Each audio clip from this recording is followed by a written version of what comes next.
Yes, actually, I have. In fact, before you called, I was testing it out using my own Zoom account and streaming out to my YouTube account to test to see if captions would, if you are streaming out from Zoom to YouTube, if the captions would remain. And it definitely, yes, it looks like they do remain. I had previously done this test with Facebook Live because this is kind of like back-end captioning industry, but Facebook Live does not like captions. There is no easy way to do live captioning on Facebook Live. So, but you know, one of the things we were trying out was, well, what if they're streaming out from Zoom to Facebook Live? And in fact, Facebook Live does keep the captions that are in with Zoom.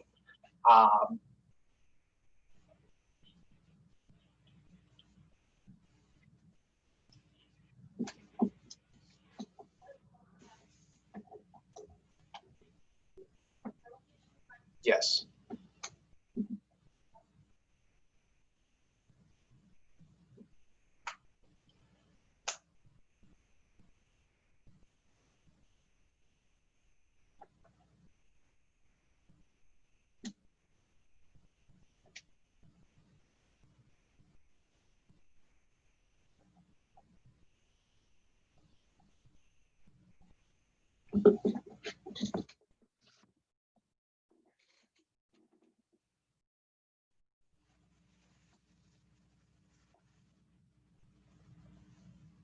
Yes, that's correct. So basically, I'm going to rewind a little bit. So the thing you mentioned, the assigning someone the type, we actually do use data recorders, but we're doing it in a slightly, there's no software needed because Zoom has a built-in functionality to accept live captioning data.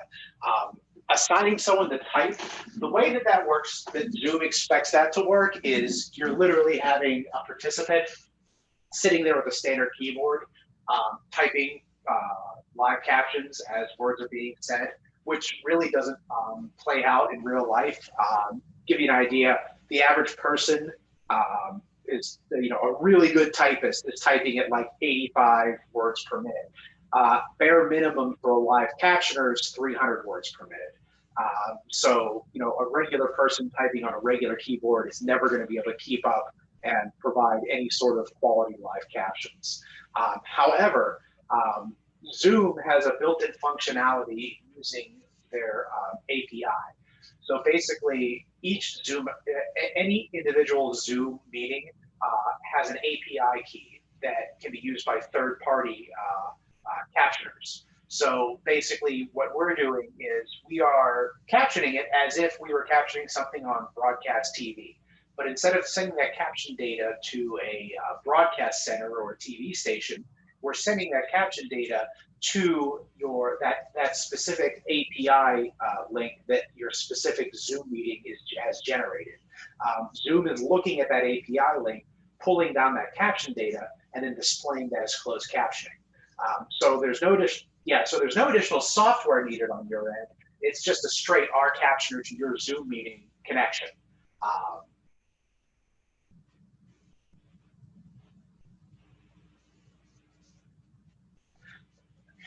what API means either. I mean, that's very funny, but I don't know what it stands for. But basically, it's like you know, an API is basically like source code for a piece of software that allows third-party people that aren't affiliated with that software to kind of create plugins and add-ons and interact with that software from outside of like the environment of that software.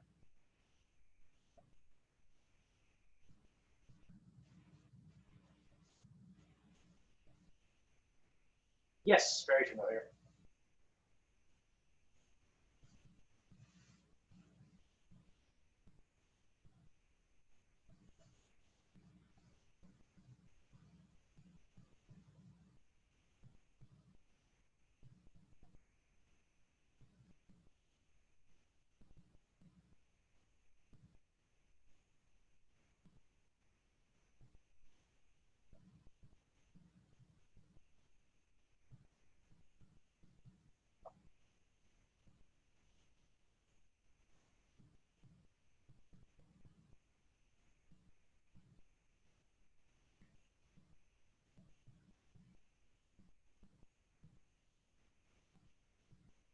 Yes, I have heard the same thing from other people using Zoom that have used 3Play or other service or other uh, companies that utilize a speech to text auto captioning engine to provide live captioning.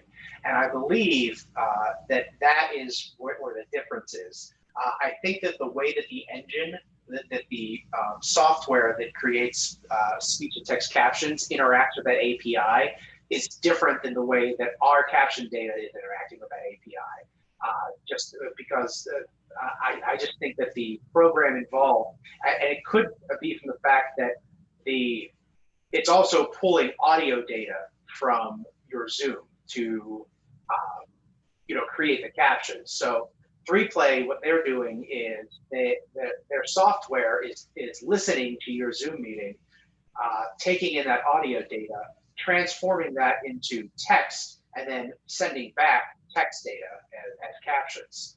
Whereas what we're doing is we're just sending text data. The audio data is just our captioner listening into your meeting, writing it in real time, and then just sending you data. So we're not using that API link to take data from you. We're just using that to send data to you.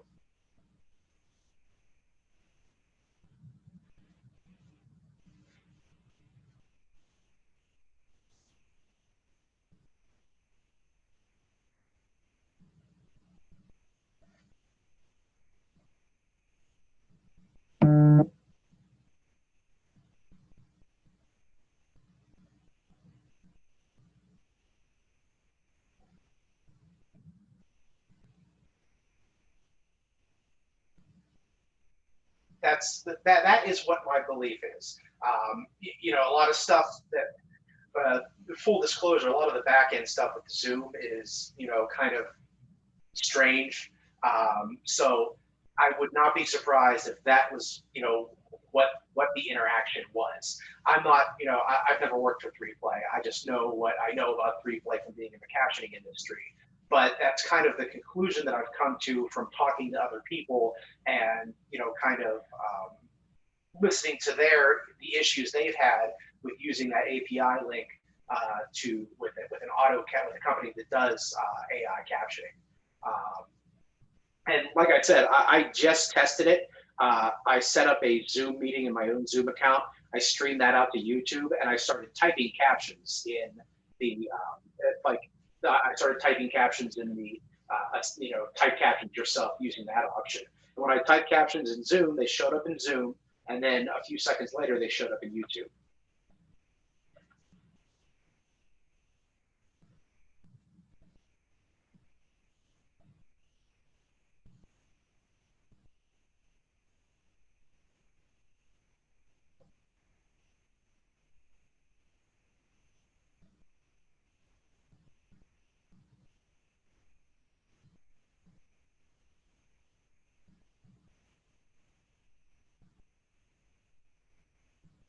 There is normally There is normally a delay with YouTube. YouTube kind of just has a natural delay because we can send captions directly to YouTube as well.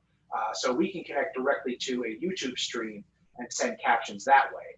And when we're doing that, there often is kind of a extended delay between us sending captions and YouTube displaying the captions. That's just kind of a built-in, um, you know, I don't want to say feature, but a built-in aspect of YouTube, just the way they handle caption data. However, since we would be using the Zoom meeting as the originating audio, it should even out because the audio coming from Zoom is going to be getting to us much quicker than it would be getting out to YouTube. So us sending that caption data should even out in the end.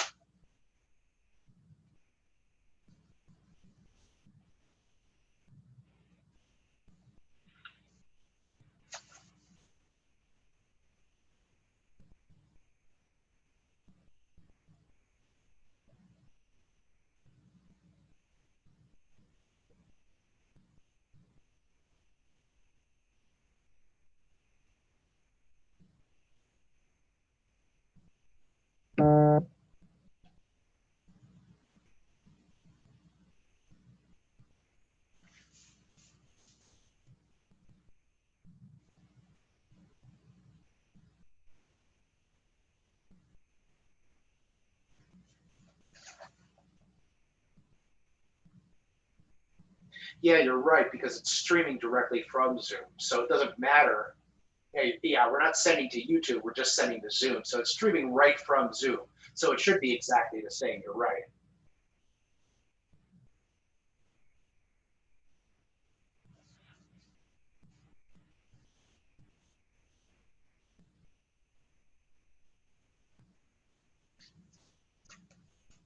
Yes. However, I would like to do a test of this.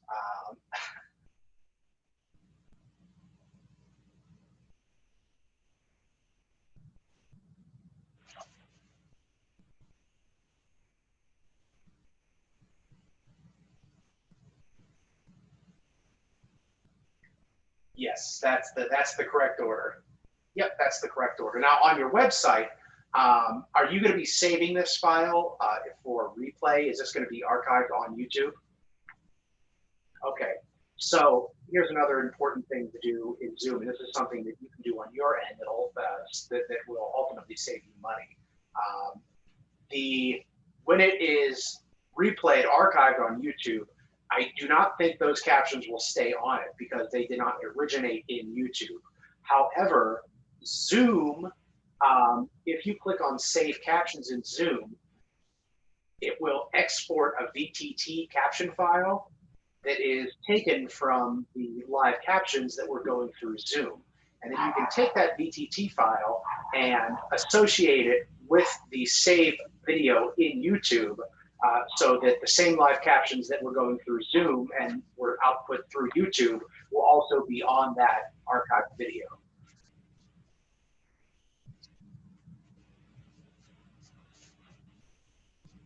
No, there wouldn't be a syncing issue because the way that it works is every time a caption comes through to Zoom, it also gets a timestamp associated with it. And that timestamp is relative to, yep, that timestamp is relative to when you started.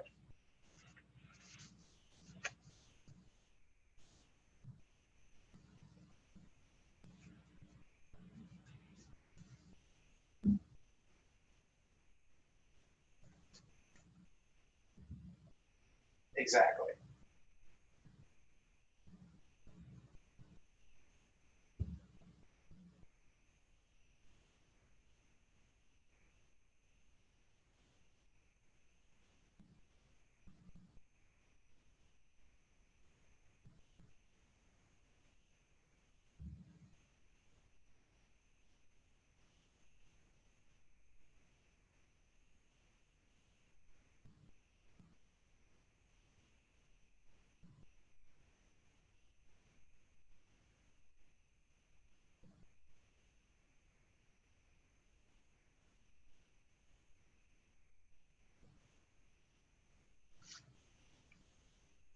Zoom saves it.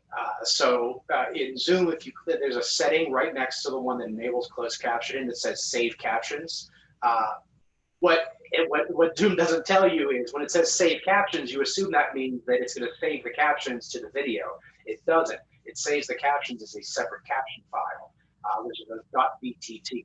So that will just export out into whatever folder. If you're saving MP4s from your Zoom events, it'll just dump it out to the same folder that you save your MP4 in.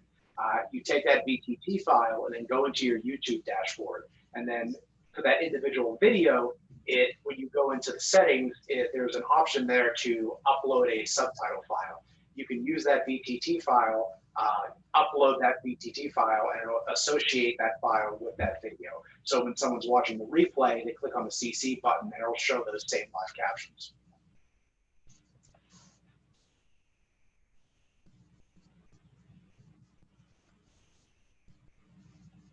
Correct. And if it so happened that you didn't export that file or you didn't click settings, we also can export a file for you on our end.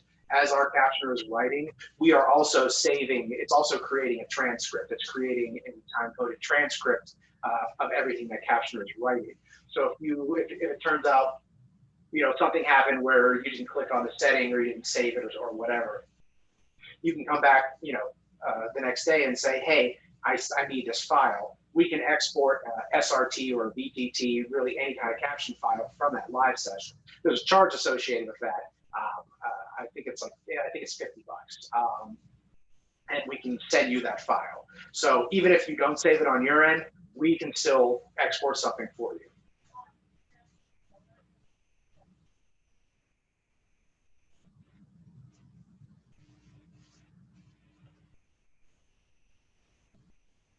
I did not, but I would say if it's possible, we should do a test session with your setup. That way, we can just, you can set it up on your end, and you can confirm that everything is coming through fine on your end, and you can send, yeah.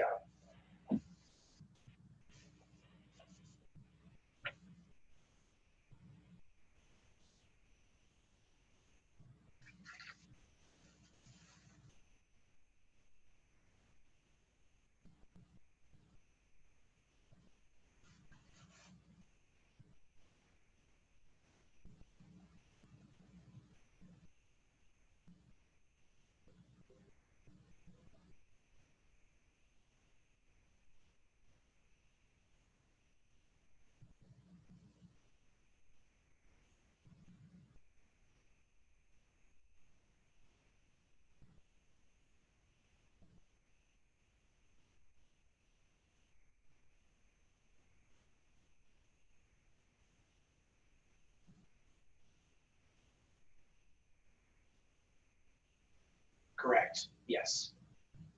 Yep. Totally separate.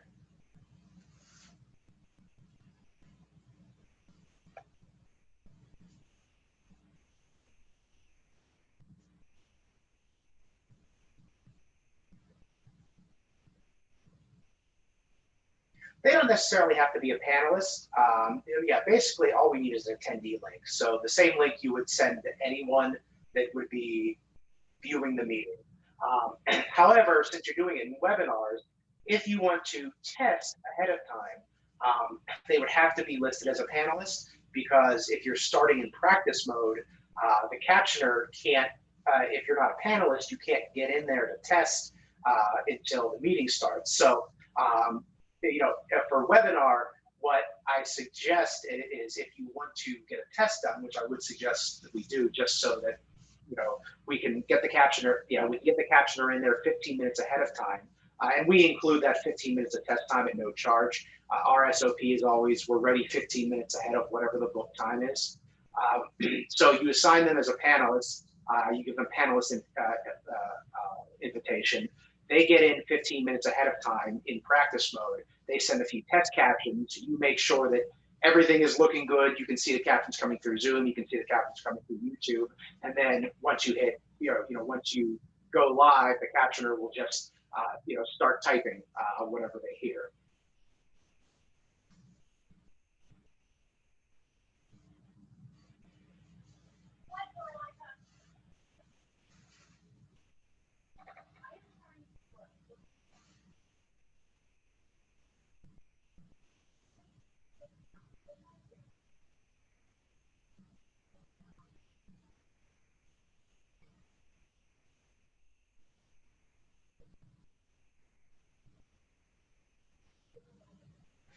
Basically, it would be our production team. So the way that it works is it's actually our production team, production@vitech.com is the email, that would be joining the meeting. And we are connecting to your meetings and pushing that audio out to our captioner. That way we have control over the meeting connection. So if something happens that we need to reconnect or rejoin the meeting, we can do that and the captioner can worry about captioning. So, you know, they're getting we're pushing out an audio stream at our headquarters, but it's Vitech production that will be the one that is assigned. So, and that'll always be the same email. It's production@vitech.com.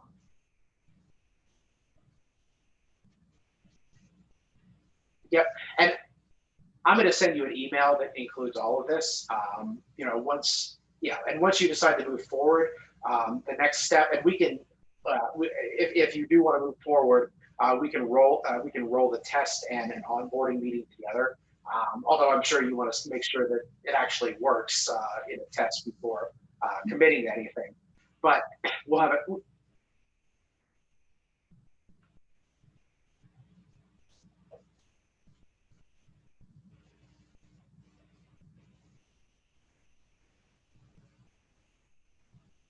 Absolutely.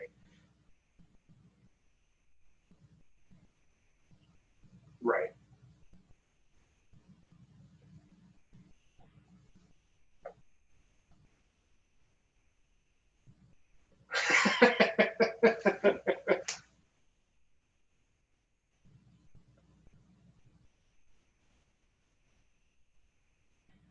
Absolutely.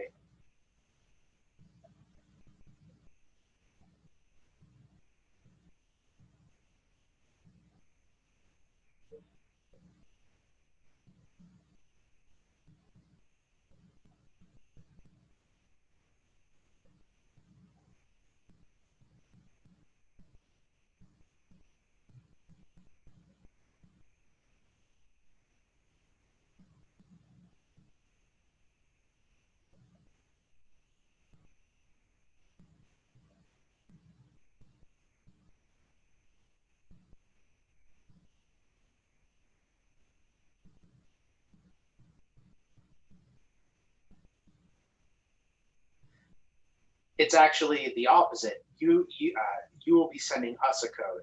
So within Zoom, the host of the meeting, when you have closed captioning enabled within your Zoom settings, there will be a closed caption button at the bottom of the screen. They click on that and it gives them the option to copy API link to clipboard. And it's very likely that this is what you're already doing with FreePlay. Yeah. Copy API link to clipboard. You take that API link that you just copied, you put it in an email, and you email that to production@vitech.com. And you include like who you are and what the meeting title is in the subject line. That is, they take that link and that is what links our captioner to your meeting.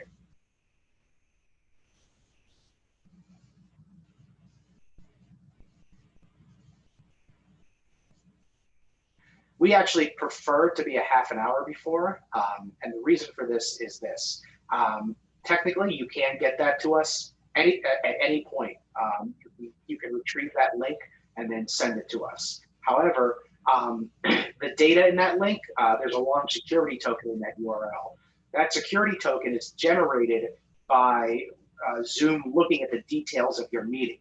So what that means is, let's say you send us the API link a week before the meeting starts, and then someone else that has access to that meeting goes in there and changes a typo in the title or updates a description or basically changes anything about the settings of that meeting. That changes the API link, but it doesn't tell you that. So what has happened and what would happen is we get it's 15 minutes before the meeting starts. We're trying to connect to your API link, but the API link that we have that you sent us is no longer valid. So we're trying to get a hold of you to try to resend that API link, and it's kind of everyone kind of running around with their heads cut off, trying to get in touch with you to try to get this new API link in time to start captioning. So we tell people, do it a half an hour beforehand, because a half an hour beforehand, it's assumed you're not going to be making any any changes to the settings. And also, if you're doing it a half an hour before the meeting starts, your attention is on that API link. So we get that, we immediately try to connect to it. If there's an issue, you'll be right there, able to respond to us to resend it or troubleshoot any problems.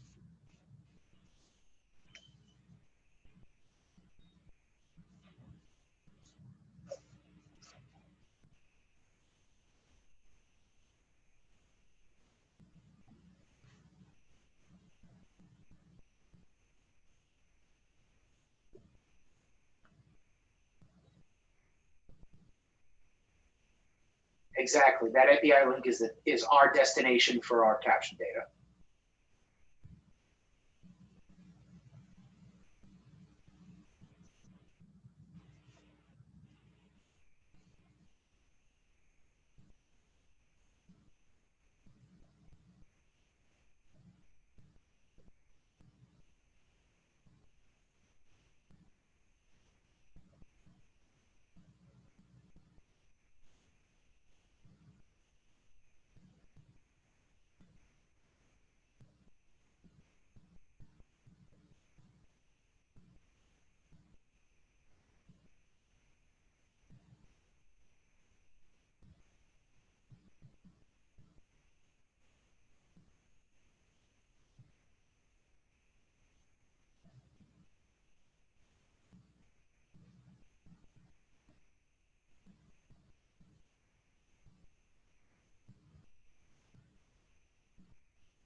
Yeah.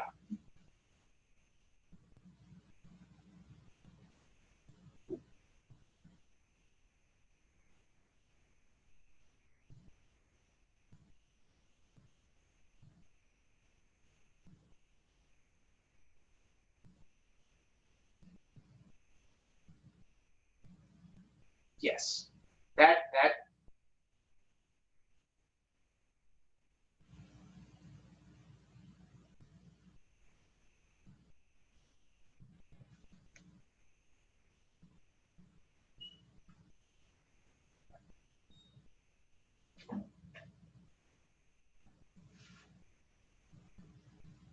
no, our captioner. Yep, that's it. If you get us that API link, we confirm that we're hooked up with the API link, and that's it. Our captioner will obviously they'll stop captioning when either at the end of your book time or when the actual event ends. So if you're going 5 minutes over, they'll stay that additional 5 minutes or whatever. But there's nothing you have to do to have us sign off. We'll just stop captioning.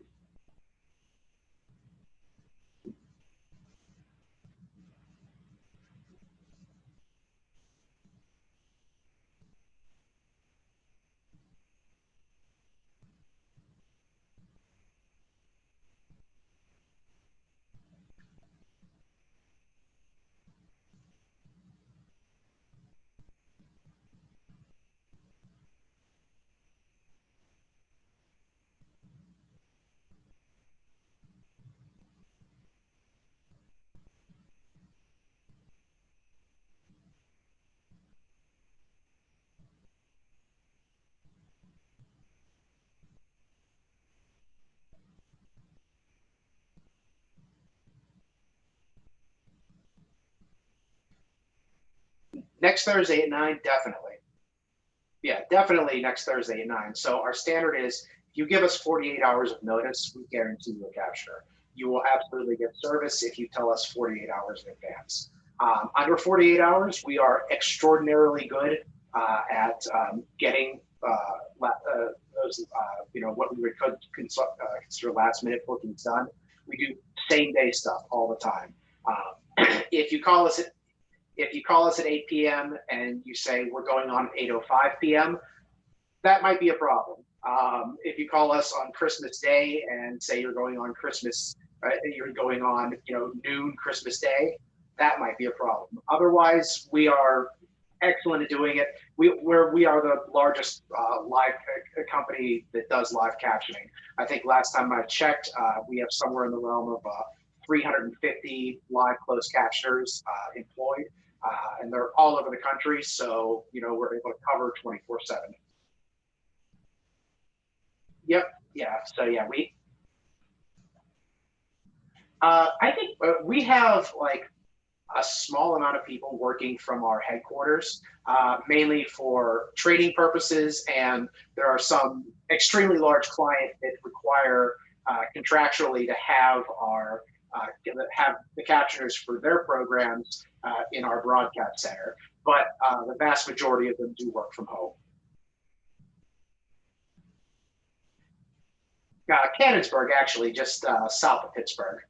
Our actual, well, that's kind of our production office. Our actual headquarters is in Colorado. A few years ago, Vitag acquired another company, Caption Colorado. So our corporate headquarters was switched to the old Caption Colorado site, but our main production facility is in Cannonsburg.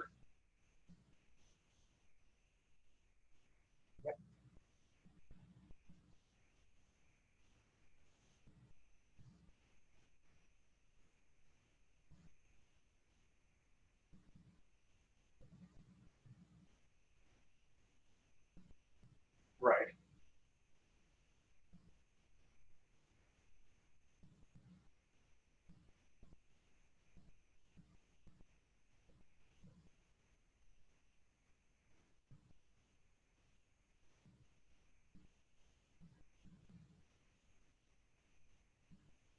We can pretty much accommodate however you do it. Um, our standard way of doing it for a any random client that comes off the street, we send an invoice. There's a link to pay the invoice for a credit card, information for electronic funds transfer and check remittance as well. However, if you want to send us a PO, happy to work with that PO system. If you need us to get set up as a vendor, we're fine with going through filling out any forms that need to be done for that. I know we already do work with a number of different local governments in Florida, so I'm sure we're in some systems in Florida and registered to do work in Florida. But however you need us to get set up, we're happy to accommodate.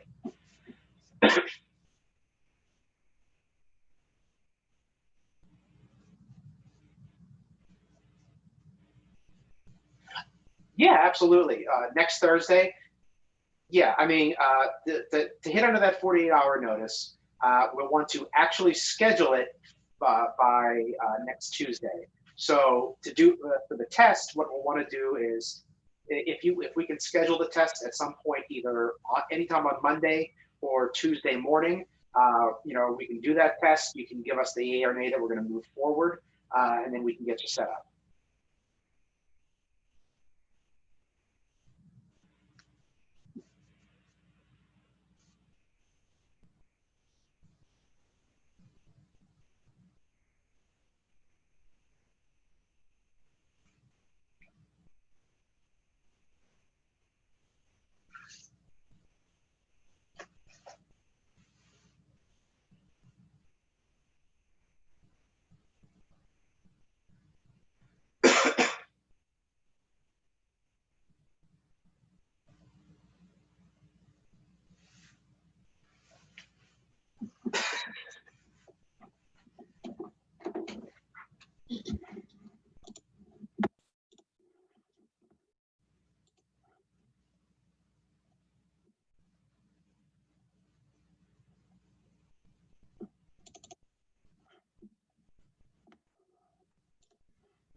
Yeah, 1:30 is fine.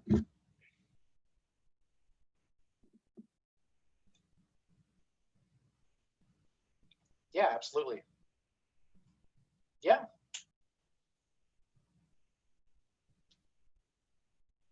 Yes, yes, I do.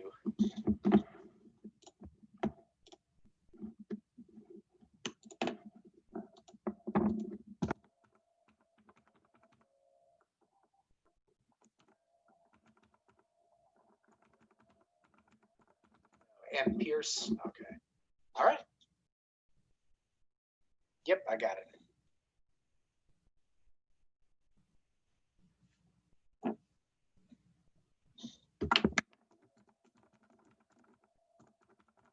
I don't think so.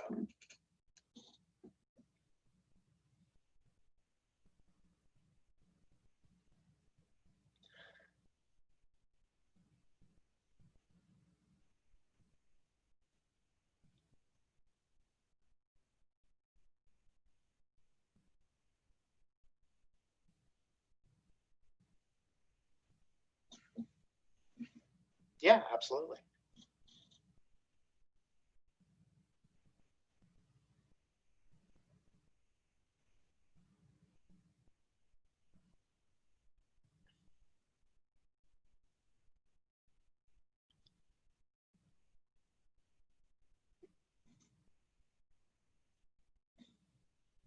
Yes, I would say, schedule like a test webinar, 1:30 p.m. on Monday, and then treat it like you would be treating an actual, real event. So set it up so that you are going to, um, start it in Zoom, send through the API link.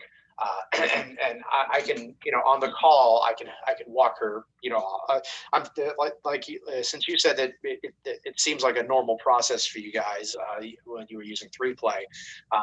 She should be familiar with it, but I'll be able to walk her through it if there's any questions. Yep, yep, exactly.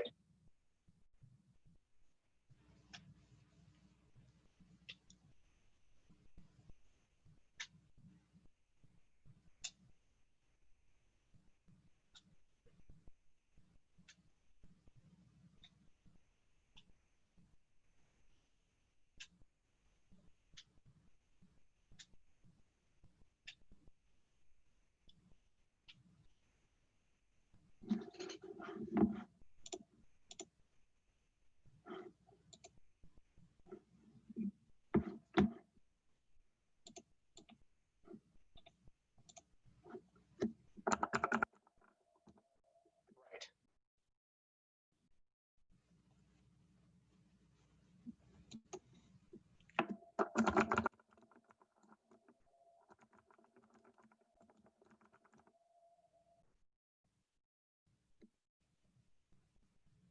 Perfect. And for the test itself, what I usually do is I just schedule it to I don't schedule an actual captioner for the event. I schedule a loop test. That just has one of our production coordinators send test captions on a loop. That way, if there's if the captioner is not trying to caption just chatter in between us trying to set up the work, and you're seeing a continual stream of captioning. That way, if any adjustments need to be made, the captions are just going through endlessly.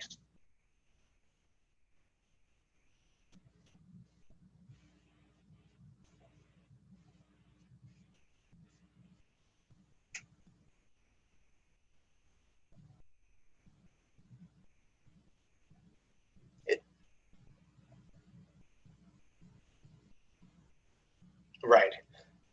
It would just be, this is a test, this is a test, this is a Vitek caption test, this is a test.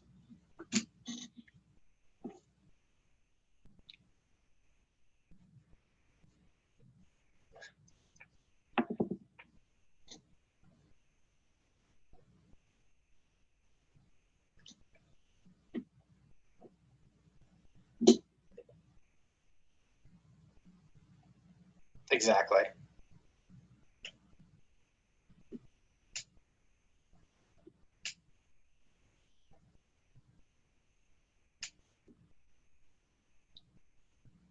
I am very confident.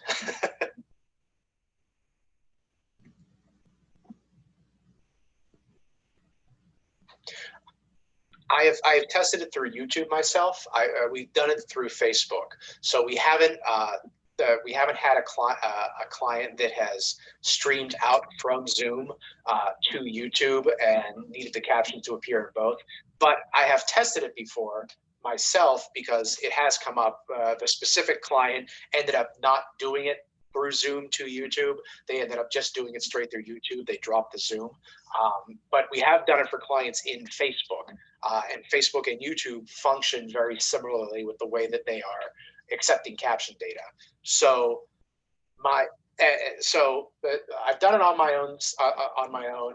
I have done it in a similar situation, and I've prepared to do it before. So I am very confident that this is going to work.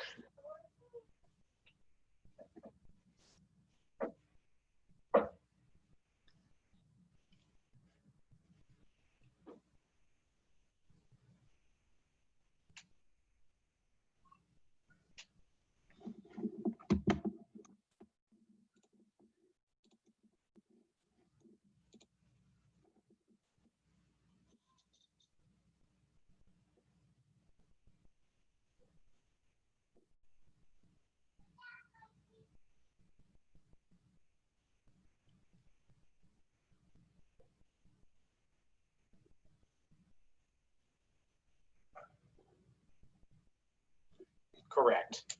And I can't. Yes, and I can say that yes, they will be more accurate. You had mentioned things like people's proper names. If you give us the names of the people in the meeting ahead of time, our captioners will prepare their dictionaries.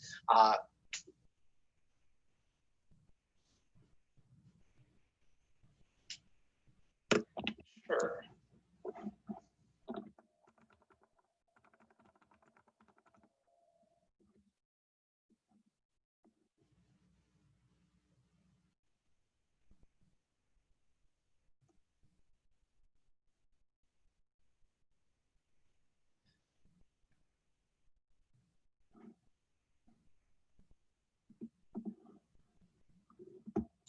Yep.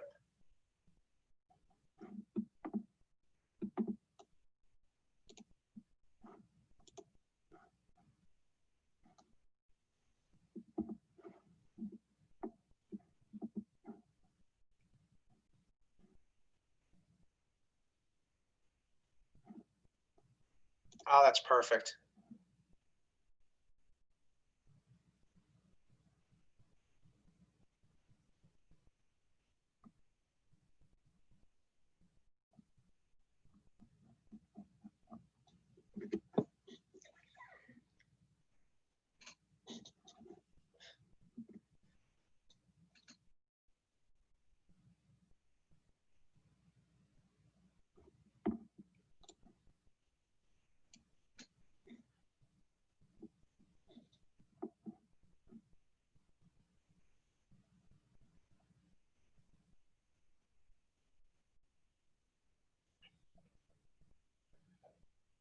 Yeah, absolutely. This is just exactly the kind of thing we're looking to get.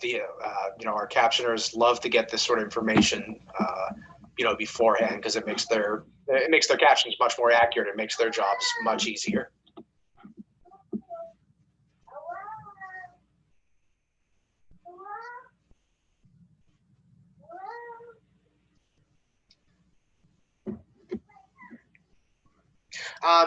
We tell people if you can, let us know 24 hours in advance.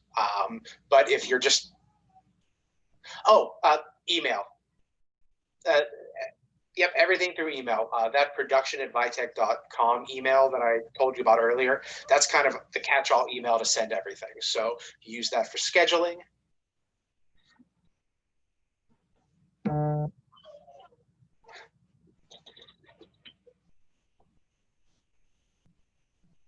Yeah, that's absolutely perfect.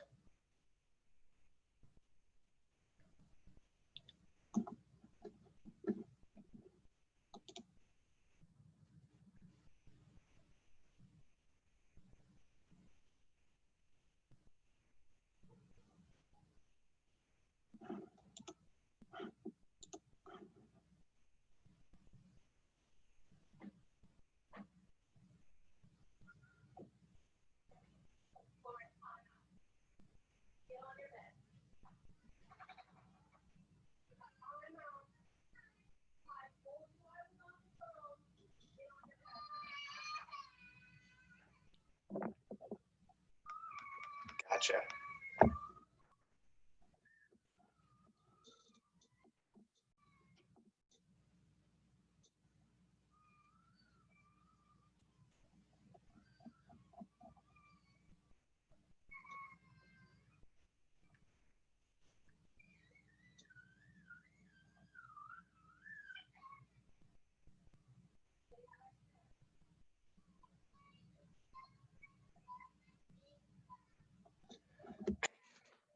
Yes, yes.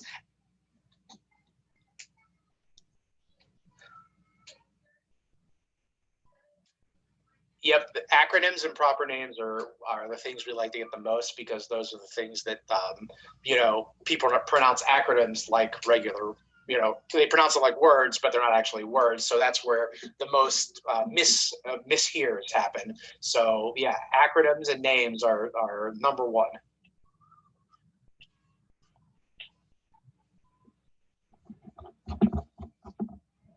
Gotcha.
Gotcha.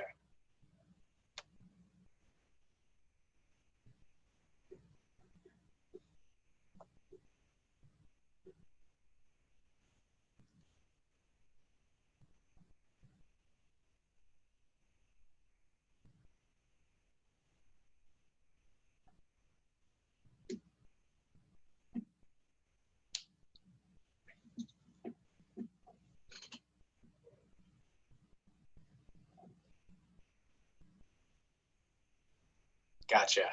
That's good information, and that's exactly the sort of thing that might happen. The captioner might, alert us like, "Hey, there's another meeting going on."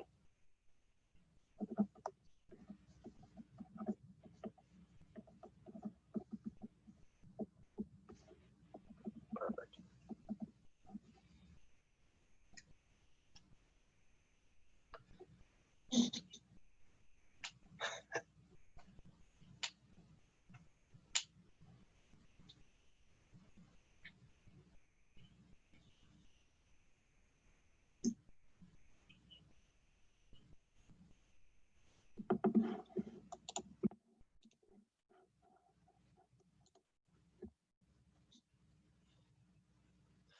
150.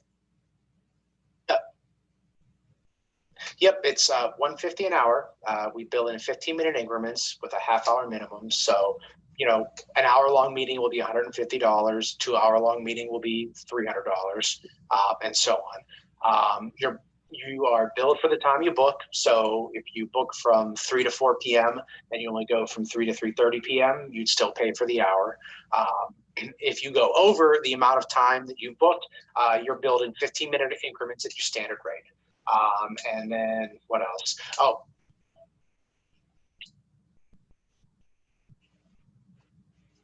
right, exactly.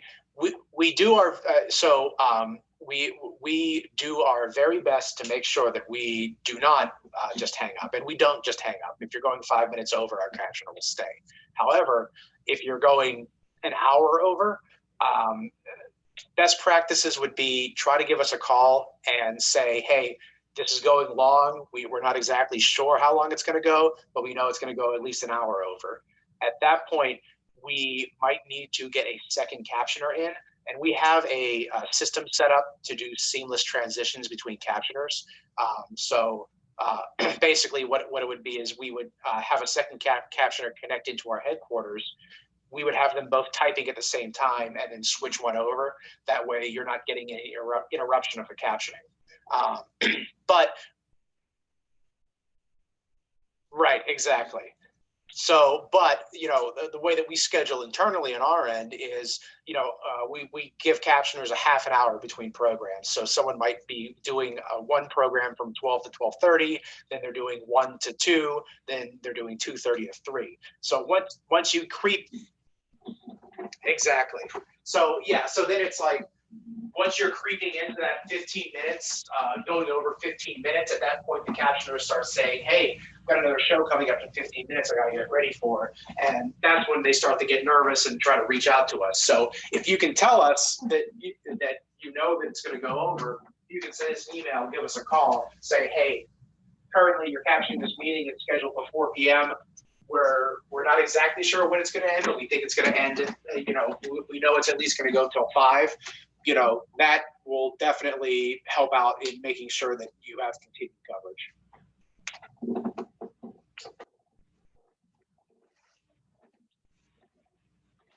Yep.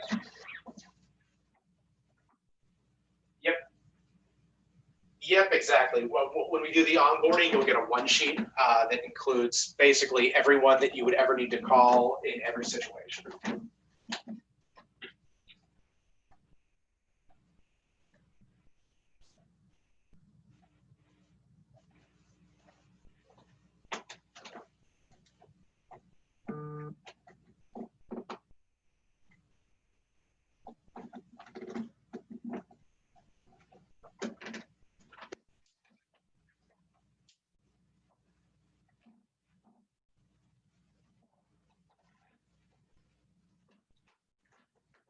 We're going to cover exactly. That will actually cover some of the stuff I would go through in the onboarding, but I would still want to have another call just to introduce you to our production staff, because the people you're going to be scheduling with, the people you're going to be talking to actually book things, it isn't going to be me, it's going to be our production team. So I like to have a call where production just kind of goes through hey, this is how you schedule. This is, our best practices. It gives you a chance to ask any questions. That could be, since we're already going through the API stuff and actually testing it out, that call really should only take like 15 minutes.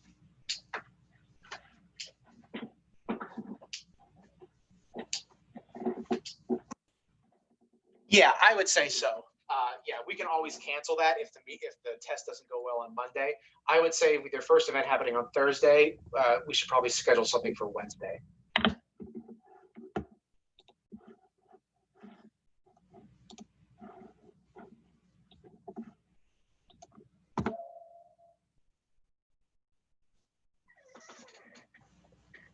All right, so let's go ahead and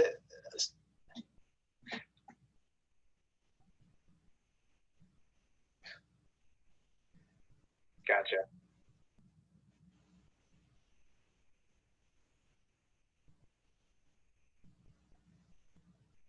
Well, we could just go right into the onboarding, do the test at 1:30 and then go right into the onboarding at 2.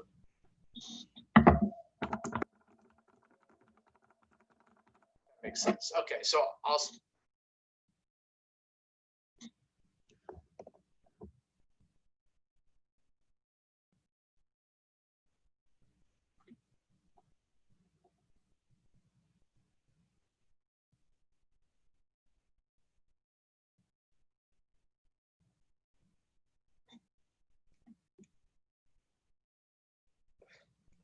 Hey, it's James at Vitech. It looks like it did.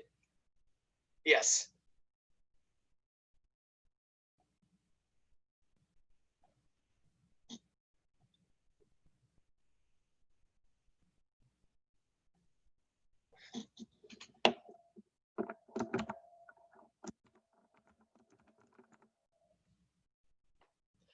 An hour at the most.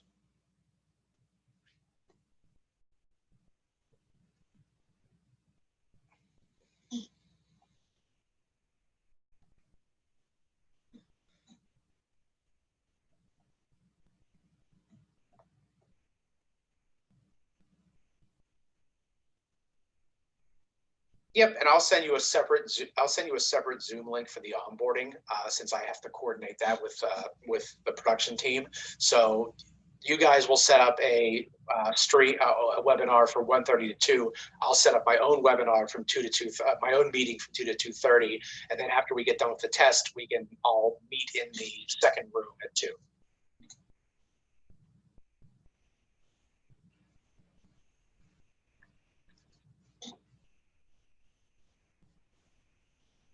Perfect.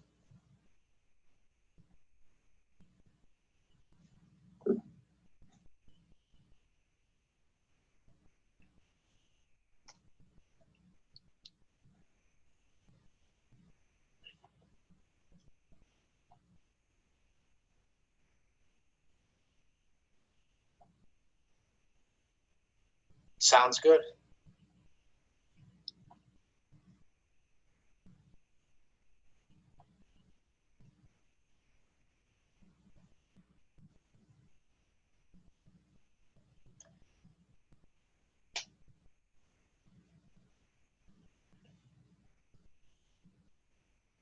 Perfect. Sounds good to me.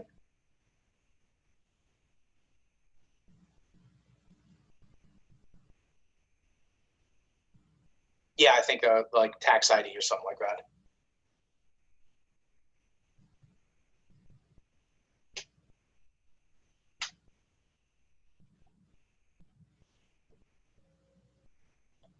Absolutely. I'll send our whole W-9 form that has all that information on it.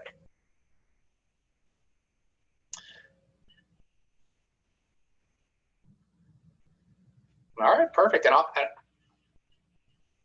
okay,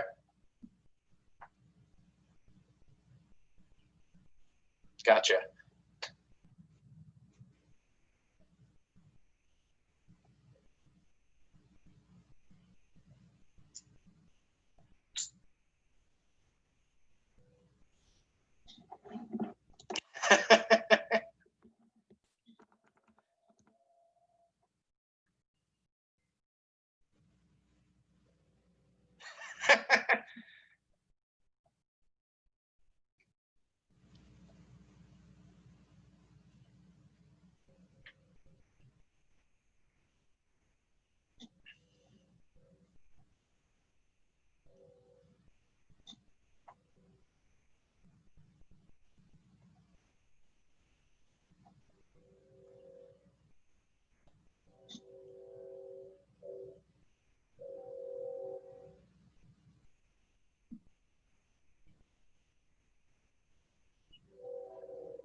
Absolutely. I'll get that all written up for you and you'll have it by end of day today.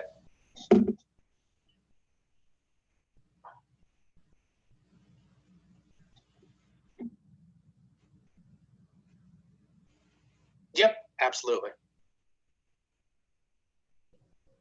All right.